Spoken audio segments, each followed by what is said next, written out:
తల్లిదండ్రులు పిల్లల్ని ఆ పిల్లలతో అని టీచర్సు ఆ స్టూడెంట్తో అలాగే ఎంప్లాయీస్ ఉంటే ఆఫీసర్లు ఎంప్లాయీస్ని కంపేర్ చేసి మాట్లాడుతున్నారు.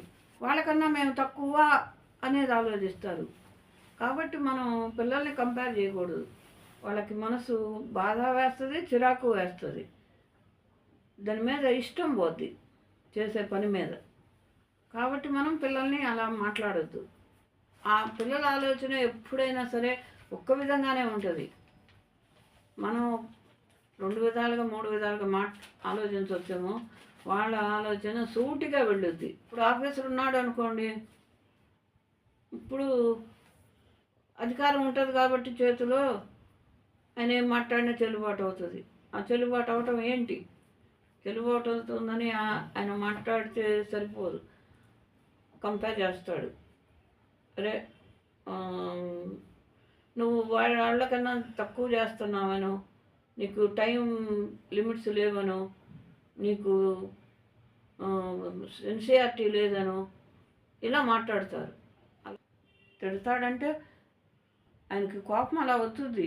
ఎన్ని సంవత్సరాలు చదివించాము, ఉద్యోగం రాలేదు, పక్కాళ్ళ పిల్లలు ఉద్యోగాలు చేస్తున్నారు, దారిని పోయే వాళ్ళు ఎవరైనా అయ్యా మీ అబ్బాయికి ఉద్యోగం వచ్చిందా అని అడుగుతారనుకోండి, ఆయన ఫీల్ అవుతాడు. కాబట్టి ఆయన కోపం వస్తుంది, కంపేర్ చేస్తాడు. వాళ్ళ పిల్లలకి వచ్చింది, వాళ్ళు ఉద్యోగాలు చేసుకుంటున్నారు, మీకు రాలేదు. అప్పుడు పిల్లలు మీరు కూడా బాధపడద్దు, వాళ్ళ బాధను అర్థం చేసుకోండి. అలాగే భార్యాభర్తలు కూడా ఇవాళ ఇది మరీ ఎక్కువ కామన్గా ఉంది.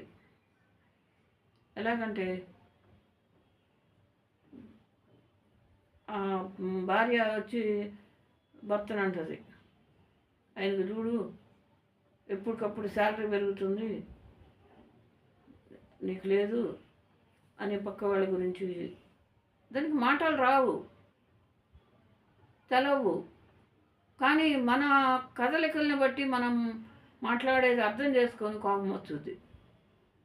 ఒకళ్ళతో ఒకళ్ళని పోల్చకుండా జాగ్రత్తగా మాట్లాడినట్టయితే చాలా బాగుంటుంది. Hi, hello my friends.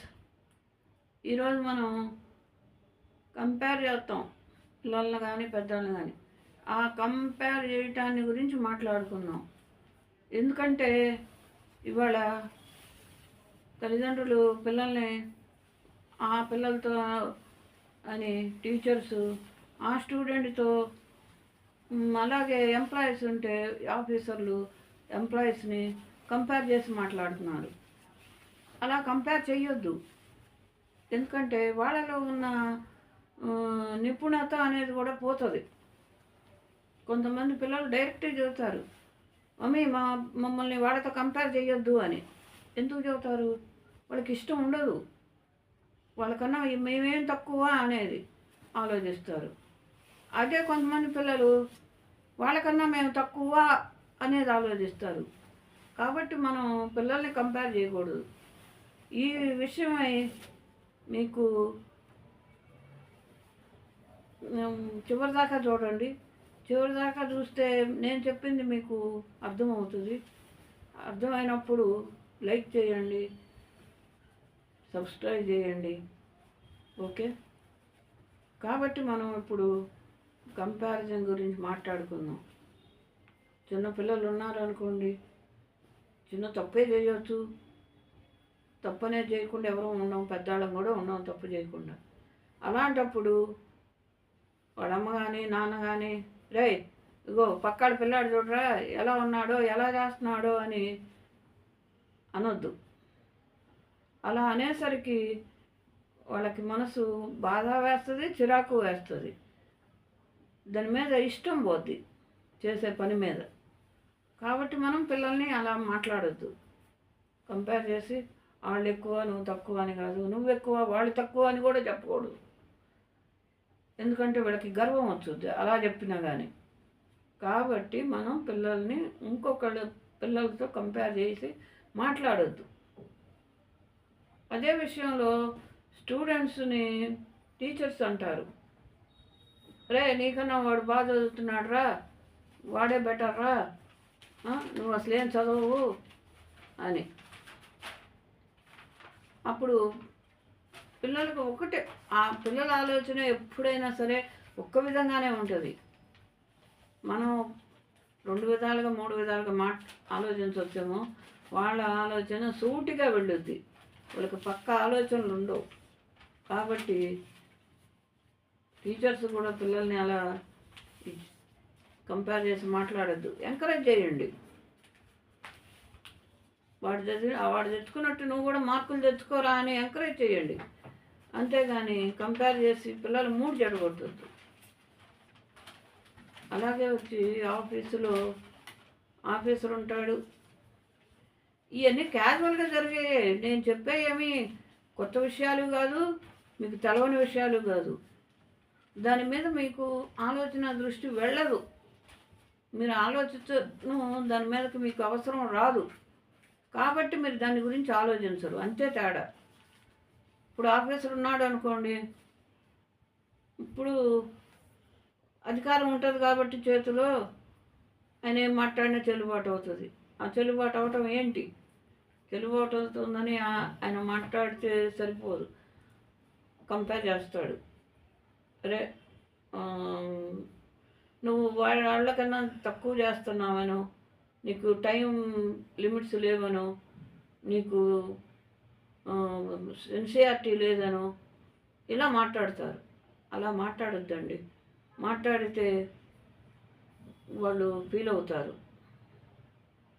ఉద్యోగం మీద ఆసక్తి తగ్గుద్ది. అలా కాకుండా మీరు చేయగలిగింది, మీకు చేతనైనంత వరకు అవతల వ్యక్తిని మీరు ఎంకరేజ్ చేయండి. వాళ్ళని వీళ్ళని వాళ్ళు అని మీరు ఎప్పుడైతే చెప్తారో వాళ్ళ మీద వాళ్ళకి ద్వేషం అవుతుంది, అభిప్రాయాలు మారుతాయి. అప్పుడు ఇబ్బంది అనేది ఇద్దరికీ వస్తుంది. అలా తీసుకురాబాకండి. ఈ విషయం